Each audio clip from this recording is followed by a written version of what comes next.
Hello, this is Heather and I'm Travis, and we're part of the hearing intervention team here at Montgomery County ESC.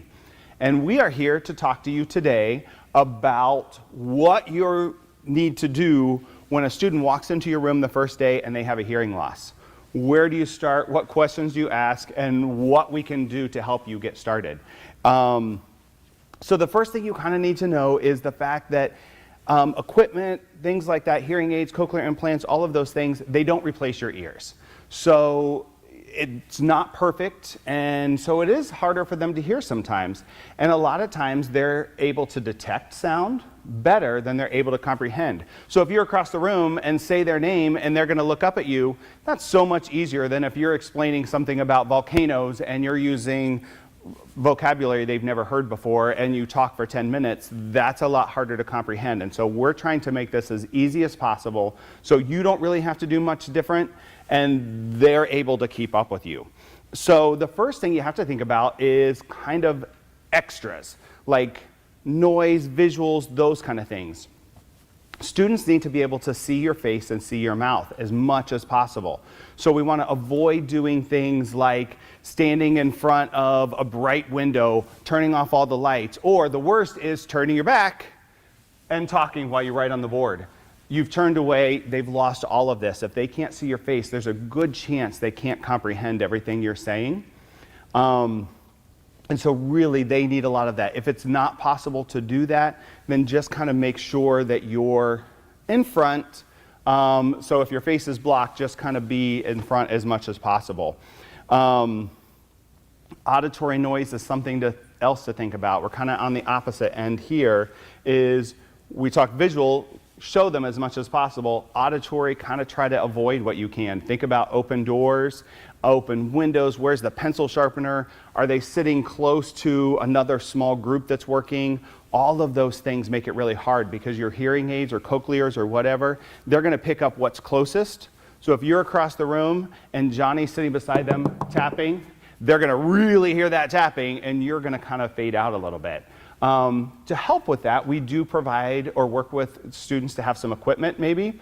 It's called hearing assistive technology. You might hear HAT, FM system, DM system, things like that. That brings your voice directly to their ears. And we're going to talk a little bit more later about how the different systems work. But just so you know, it's not super loud.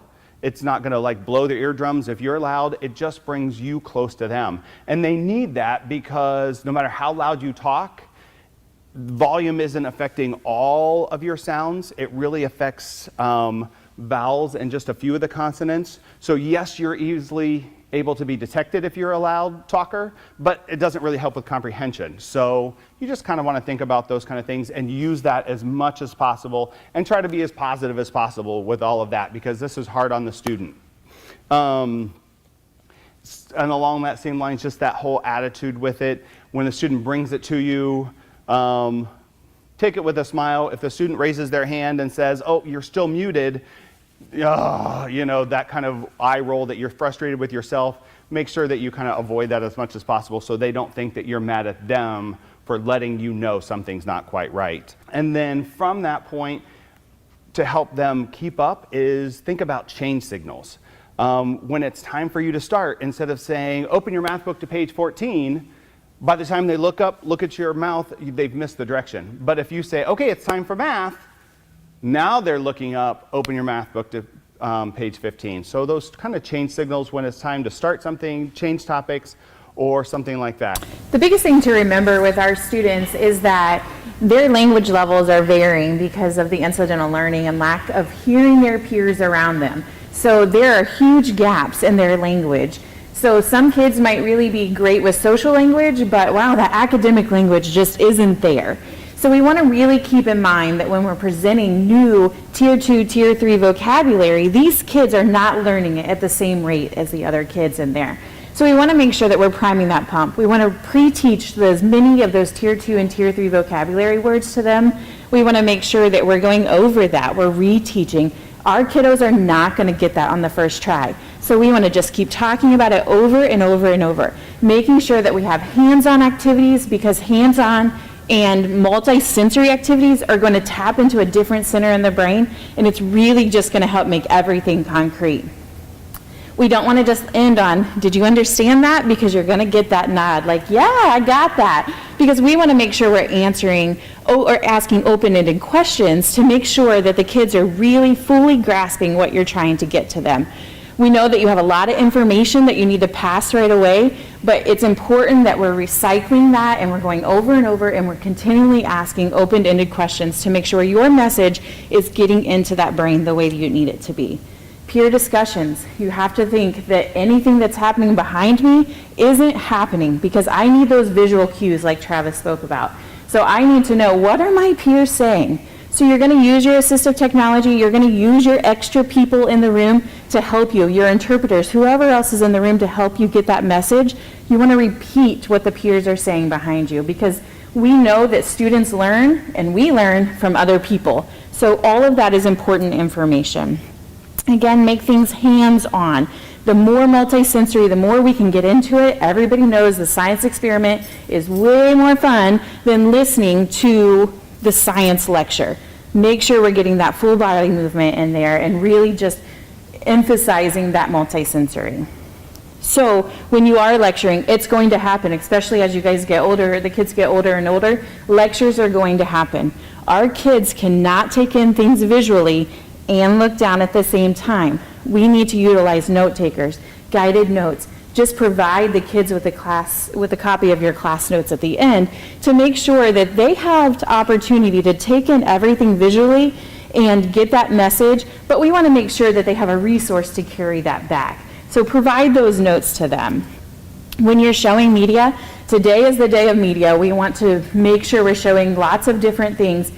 Have closed captioning on there. We know that it's not an option for every individual media source that you have, but closed captioning is critical for our kiddos because they cannot read lips whenever you have something on a television screen. So if you do not have closed captioning, make sure that you're providing them a transcript, an outline, something just so they can keep up. And when closed captioning isn't available, think closed captioning wasn't available, this was for entertainment, not for education. We're just enhancing, but they can't be tested on that information. In your classroom, think about when I'm providing social situations, I'm testing them. I have bulletin boards. Is it at their language level? We don't want to have important information that the kids need to know, but the language is up here and their language level is really here. If it's important for the kids to know, make sure that it's accessible to all of the students in your classroom. Visual schedules. There's a lot of anxiety of, I don't want to look weird, I don't want to stand out. Make sure the kids know we're going to do math and then science and then social studies, just so that they have a general idea of this is what's going to happen. I can relax on the routine of what's going to happen, what's coming next. As much as you can chunk information to make it easier for them to remember. We know about, there's a lot of research about color coding and chunking and how that just stores in your brain a different situation in a different way. Making sure that we're doing that, giving these kids the tools that they need to be successful. And peer relationships, where do the kids get to socialize? When do they get to have those conversations about what are you doing this weekend? What's hanging out? We do those in noisy environments, class changes, when everybody is talking all at the same time.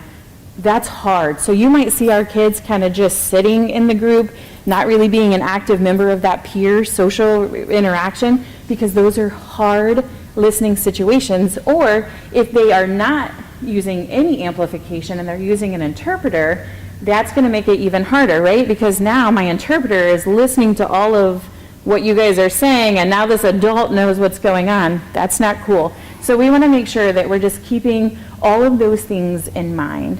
And announcements, that's another huge situation. Make sure that these kids and the parents know what is happening in the school community. We don't want our kids being the only one that shows up in regular clothes on pajama day. Make sure the kids know tomorrow's pajama day, and that means we wear our PJs to school.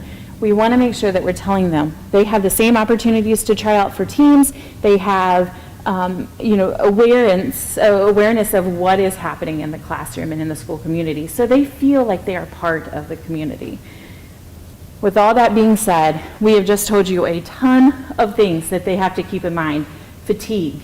Fatigue is huge. Know what's happening at the end of the day. They have had to look like everybody else in the classroom. They've had to listen, really concentrate on all of that. By the end of the day, they're done. You're going to get attitude. You're going to get where they're lazy if they just apply themselves. Nope, they've applied themselves and they've worked hard the entire day. Them showing up in your classroom is working hard. No, at the end of the day, we're not teaching your core content information. That's going to need to be in the beginning of the day because they're done by the end of the day. So fatigue is a lot. It's a lot to sit there, concentrate on listening, hearing, taking in information is not a natural thing for them like it is for us. So just be aware of fatigue, and just because they're sitting there and looking lazy, they're not lazy, they're working super hard. Last thing is just some obstacles in classrooms that make it harder. So we tried to tell you what makes it easier, and I know we went really fast, but we are going to provide the slides and a little more in-depth information for you. But the obstacles in a classroom are kind of the opposite of what we talked about. Dark classrooms, noisy classrooms, new equipment, which is nothing you can do about, but you just something to be aware of. Long breaks. The end of summer, things like that. It's kind of like getting up in the morning and getting in your car on a Sunday morning when you were out and about on Saturday night. You turn on your car and everything is loud and overwhelming from your radio, and you think, how was I listening to that loud of music in the car? That's kind of how they are at the beginning of the day, and especially after a long weekend, long break, something like that. So those kind of things just make it a little harder, and so just be aware of those things. If you have questions, we are definitely here for you. Our contact information is in the slides, and you're definitely welcome to go to our MCESC.org website if you can't find us or you need more information. In this video, we will be reviewing with you how to properly use a Phonak Roger DM system with a touchscreen microphone. This technology is a very powerful tool that can help your student with hearing loss to access auditory information present in the classroom. Proper use of this equipment is both a responsibility of the teacher and the student. It's a team. It's teamwork.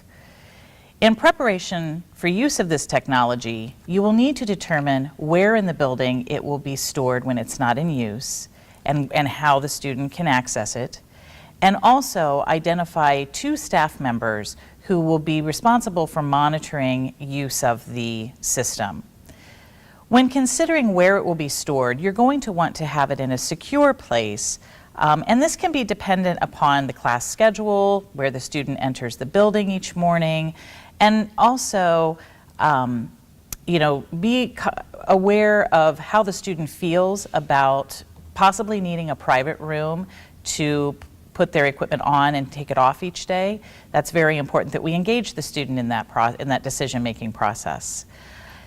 Also, the reason you have to identify 2 staff members, one is a primary person and one is a backup, so that there is someone there monitoring for use of the system and also working with the student to perform the daily listening checks that are required to ensure proper device function. So how can this tool really help the student? It does not amplify sound further for the student. It just channels your voice directly from wherever you are within that classroom setting, directly to the student's personal hearing devices. And how that is all connected, your audiologist will review that with you. It does serve to overcome 2 of the largest obstacles that our students face: the presence of background noise and distance from the teacher. Background noise is inherent in any setting, but even more so in a school setting because of kids moving around, bells, chatter, lots of different things create background noise. But because this channels your voice directly to the hearing instruments, it overcomes a lot of that the presence of that background noise. It also transcends distance. So if you are located on the other side of a classroom and need to speak to that student, your voice will be present in their hearing devices as if you were standing right next to them, which is very helpful for the student. So what does this system consist of? This system consists of student-worn devices called receivers, and they come in various forms. It also consists of a teacher-worn transmitter that we are going to be reviewing with you more. Both components must be present for this system to work. So we have to review proper placement on the body is vital. You're going to want to place the lanyard over your head and grasp the bottom of the lanyard and pull the touch screen up on the lanyard so that it ends up in the sternal area on your body. Also, make sure that that front screen is facing out so that the 3 microphones located on the unit in the upper left-hand corner are facing out so that they're not rubbing against clothing or anything else that you may, lanyard, anything else. To turn the unit on, you're going to want to locate the on-off button on the side of the unit, depress it for 3 seconds, and the green light will start flashing on front of the unit. You'll want to use the touchscreen in this mode for large group instruction, noisy settings, noisy transitions, small group when there's noise, and really anywhere that student goes in that academic setting is the unit should go with them. Every school building has unique procedures and activities that we haven't covered, so please, if you have any questions, speak with your educational audiologist or deaf hard of hearing specialist. There are also going to be times where it's important to turn the unit off or to mute the microphone. We do recommend actually leaving the unit on all day and muting the microphone during transitions from teacher to teacher. Also, if you're engaged in a private conversation while wearing the device, either with a staff member or a student, it's important to mute the microphone. Or if the students are engaged in seat work and not needing to hear an auditory message at that time. To mute the microphone, you will want to just depress the round button on the bottom of the unit, and you'll see the red flashing light, which is a very nice visual display for both you and the student that the mic is muted.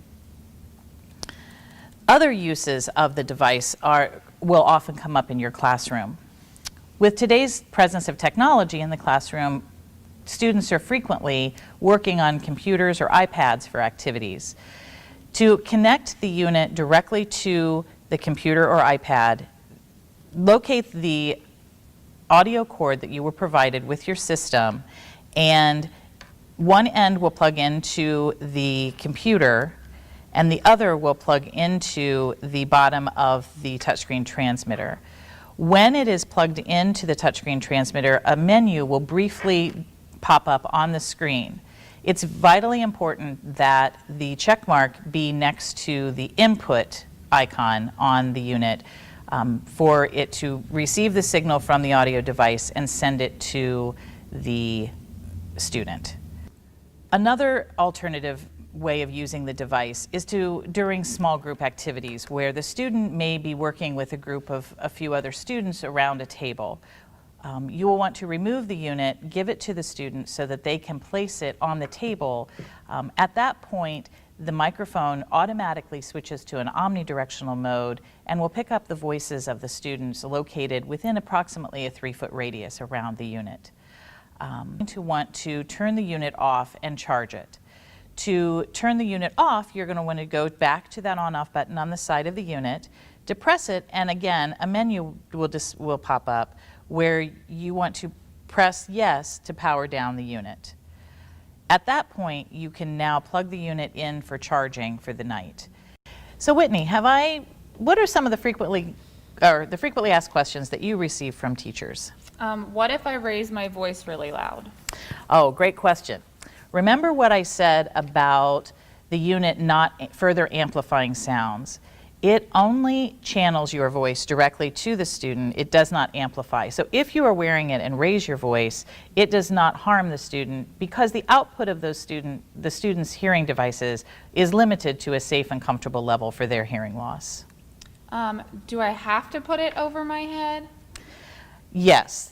For teaching, when you are teaching, it is definitely best to wear it on the lanyard. You do not want to leave the unit laying on a desk or in that omnidirectional mode when you are speaking because it may not pick your voice up effectively. Another way that you can place the lanyard on your neck is to open the connection on the back and put it around your neck and click it. After you do that, then you would want to move the unit up so it's in that sternal area. Do I have to share a lanyard? You do not. Additional lanyards are available for purchase through Phonak.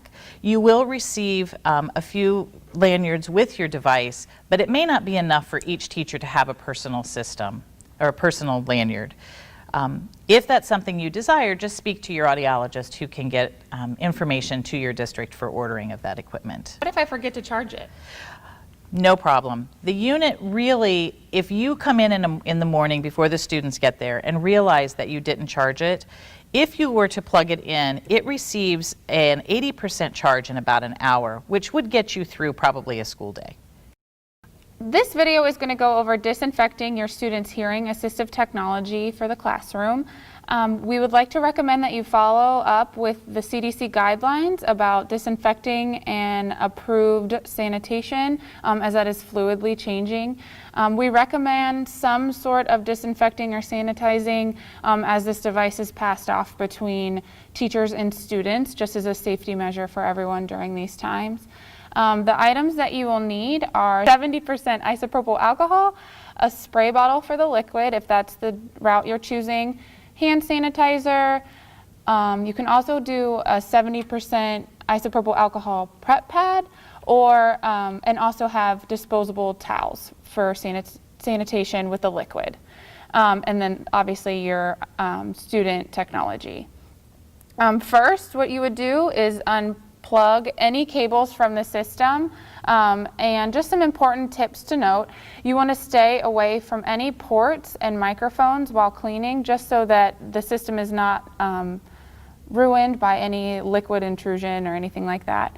We're not going to immerse anything or immerse the technology into any liquid, as that could damage the equipment.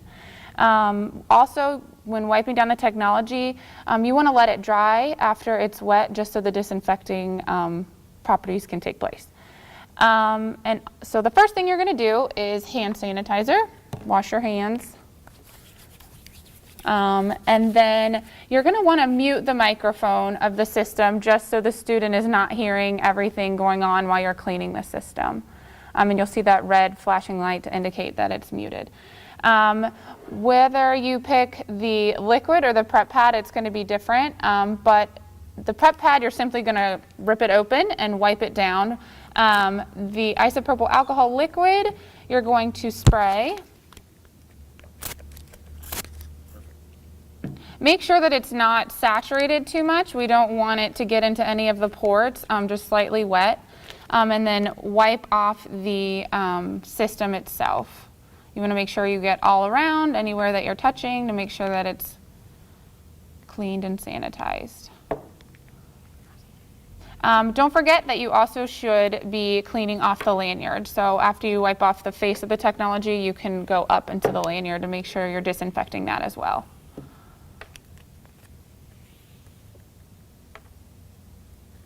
After this step, you're going to place, for transporting the system to the next teacher, you're going to place the microphone into a plastic bag. At this point, you can seal it, hand it to the student, and the student will take it to their next class. It's up, the teacher that receives the technology can clean it again if they feel that that's a necessary step, but the process should be repeated between transfers. Additional lanyards are available for each of your teachers. That's an option to have when transporting the system, so you guys are not sharing one lanyard. If you have any additional questions that we haven't covered in this video, please feel free to reach out to your educational audiologist or deaf and hard of hearing specialist.